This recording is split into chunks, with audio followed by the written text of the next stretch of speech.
मूकम करोति वाचालम पंगुम लंघयते गिरिम यद कृपा तमहम वंदे परमानंद माधवम। जी हाँ, जिस प्रभु की कृपा से जो मूक होता है, जो बोल नहीं पाता, वो वाचाल हो जाता है और अपाहिज जो है वो पर्वत क्रॉस कर जाता है, पर्वत पार कर जाता है। उस प्रभु की असीम कृपा और उसकी अनंत पावर को, शक्ति को मेरा शत शत नमन है। यहाँ आज हम बात करेंगे फिर से पूजा स्थान के बारे में और पूजा स्थान के उस पहलू के बारे में जो पहले के वीडियो में छूट गए हैं और बहुत सारे वीडियोस हमने देखे हैं, बहुत सारे यूट्यूब वीडियो के ऊपर उनके बारे में कहीं कोई जानकारी नहीं है, इसलिए परेशानी में पड़ जाते हैं आप, क्योंकि आपने सुना है और आपने देखा है कि पूजा स्थान आपका होना चाहिए नॉर्थ ईस्ट में, ईशान कोण में होना चाहिए घर के।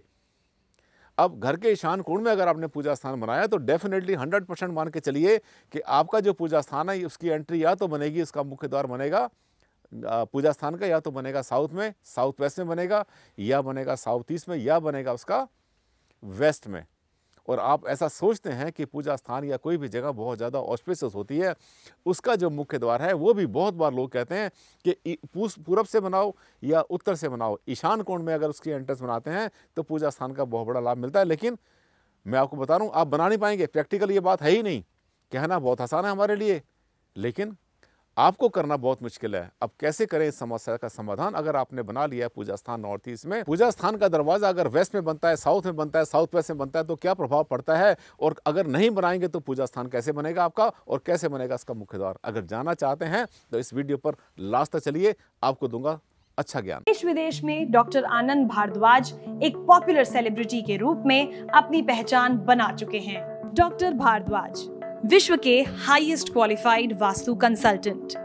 वास्तु कंसल्टेंसी के क्षेत्र में विभिन्न संस्थाओं, मंत्रियों, विशिष्ट व्यक्तियों, अधिकारियों और संतों से 200 से भी ज्यादा अवार्ड से सम्मानित और सुशोभित। डॉक्टर आनंद भारद्वाज यानी वास्तुशास्त्र के इंसाइक्लोपीडिया। साथियों, अपने घर का नक्शा उठाकर देखो, आप अपने घर को देखो, आप जो बनाने जा रहे हैं या जो आपने बनाया है, आपने वास्तु के हिसाब से अपना घर बनाया है, ड्राइंग भी आपने वास्तु से बनाई, पूरा लेआउट आपका वास्तु से बना हुआ है और पूजा स्थान को आपने सबसे अच्छी जगह पर यानी ईशान कोण के अंदर नॉर्थ ईस्ट में आपने रखा हुआ, उत्तर पूर्व में। ठीक है, बहुत अच्छा है। लेकिन बार बार आपके मन में एक बात खटक रही है, मुझे पता है, मेरे पास बहुत सारे सवाल आते हैं, फ़ोन आते हैं, मेरे पास बहुत सारे मैसेज भी आते हैं कि सर नॉर्थ ईस्ट में पूजा स्थान बना तो रहे हैं हम, लेकिन मन में डर आ रहा है कि उसका जो दरवाज़ा है, उसका जो द्वार है वो तो साउथ में आ जाएगा या वेस्ट में आ जाएगा, और साउथ और वेस्ट तो अच्छी दिशाएं होती नहीं है दरवाजे के लिए, हम क्या करें? कैसे बनाएं ईशान कोण में पूजा स्थान? साथियों, एक बात आपको बताना चाहता हूं कि जो दरवाजे हमारे घर में बनते हैं उसमें जो द्वार है, कहते हैं हम लोग, दरवाज़ा जो होता है वो किस दिशा में हो, वास्तु के अनुसार वो केवल और केवल मुख्य द्वार के बारे में हम बात करते हैं। अंदर का जो दरवाज़ा होता है साथियों, उसके बारे में कोई ऐसा बड़ा विचार नहीं किया जाता। अब पूजा स्थान पर भी यही बात लागू होती है। अगर आप पूजा स्थान बना रहे हैं नॉर्थ ईस्ट में, ईशान कोण में बनाया आपने, तो 100% मान के चलिए डेफिनेटली उसका दरवाज़ा या तो बनेगा उसके साउथ वेस्ट में, या बनेगा वेस्ट में, या नॉर्थ वेस्ट में बनेगा, या बनेगा साउथ ईस्ट में। क्योंकि पूजा स्थान में गॉड की जगह तो आपने ईस्ट में कर दी ना, अब आपके पास सिर्फ साउथ वेस्ट में एंट्री मिलेगी, ये आपको मिलेगी वेस्ट में या साउथ में मिल जाएगी। कोई डरने की बात नहीं, इसका कोई विचार नहीं है, बिल्कुल भी कोई विचार नहीं है। अब होता क्या है कि बहुत बार, पहली बात तो आपको बताई मैंने, दरवाजे के बारे में बिल्कुल सोचना बंद कर दो, इसका द्वार कहाँ पे जा रहा है हमारे पूजा स्थान का, कोई विचार नहीं। दूसरी बात, आमतौर पे क्या होता है कि फ्लैट सिस्टम चल रहा है आजकल या फ्लोर सिस्टम चल रहा है, बिल्डर फ्लोर होते हैं या बहुत बार फ्लैट होते हैं आपके पास में, तो उसका जो ईशान कोण होता है बहुत बार बालकनी पे आ जाता है। तो क्या करते हैं लोग, क्योंकि जगह कम है, बहुत बार बालकनी के ऊपर अपना पूजा स्थान बना लिया करते हैं। पहली बात तो ध्यान करें कि बालकनी पर पूजा स्थान ना बनाएं नॉर्थ ईस्ट में ईशान कोण में, क्योंकि ऐसा करने से आपका जो है नॉर्थ ईस्ट यानी ईशान कोण ब्लॉक हो जाएगा। और इसके ब्लॉक होने से क्या होगा, साउथ ईस्ट में तो कुछ बना नहीं है, साउथ ईस्ट में तो आपकी बालकनी पूरी खाली है, साउथ ईस्ट खुल जाएगा, नॉर्थ ईस्ट बंद हो जाएगा, उल्टा हो जाएगा वास्तु, पॉजिटिव एनर्जी यानी वहाँ पर बंद हो जाएगी, बहुत कम रह जाएगी।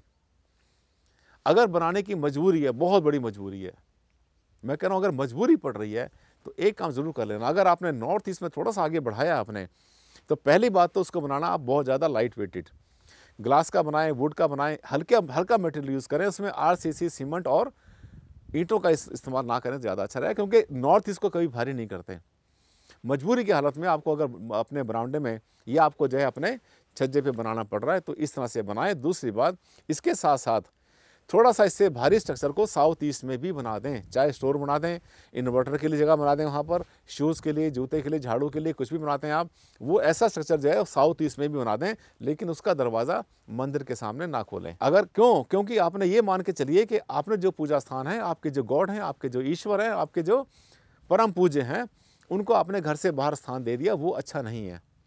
अगर आपने पूजा स्थान बालकनी में बनाया है, नॉर्थ ईस्ट में बनाया है, तो उसकी जो एंट्री है, जो भी कमरा आपका ईशान कोण में है, नॉर्थ ईस्ट में बना रखा है, बच्चों के लिए है, योगा का कमरा है, स्टडी रूम है, कुछ भी है, वहाँ से एंट्री करेंगे तब वो पूजा स्थान हमारे घर का पार्ट बनता है।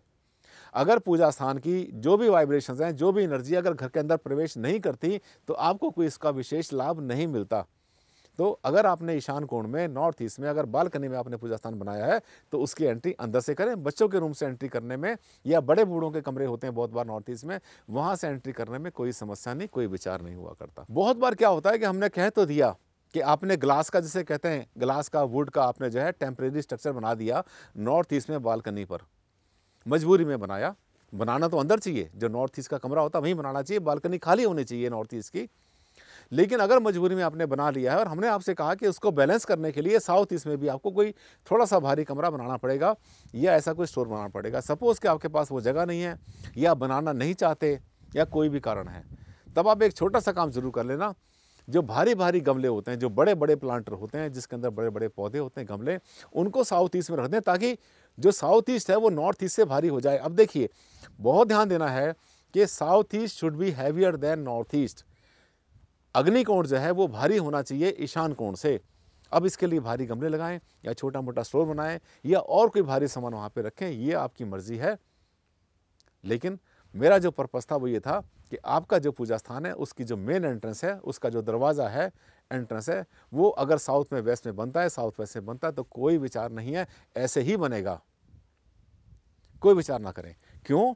एक कारण और भी है, अगर वो दरवाज़ा पूजा स्थान के वेस्ट में है तो ये मान के चलना उस कमरे के, जिस कमरे के साथ आपने लगता हुआ बनाया है, उसके तो ईस्ट में है ना दरवाज़ा। एक जगह पर दरवाज़ा अगर वेस्ट में बनता है तो दूसरे कमरे के लिए ईस्ट में बनता है, इसलिए अंदर के दरवाजे जितने भी होते हैं, हमारे घर के अंदर दरवाजे होते हैं, उनका कोई विचार नहीं होता। मैंने बार बार बहुत से वीडियो बनाए और फिर से आपको क्लियर कर दिया है। साथियों, मुझे लगता है कि आपको जो मैं बताता हूँ उसमें कुछ ना कुछ नई बात होती है और आपके मन से वो सब बहुत सी चीज़ निकाल देता हूँ कि जिसके लिए आप ढूंढते रहते हैं बहुत सारे वीडियो।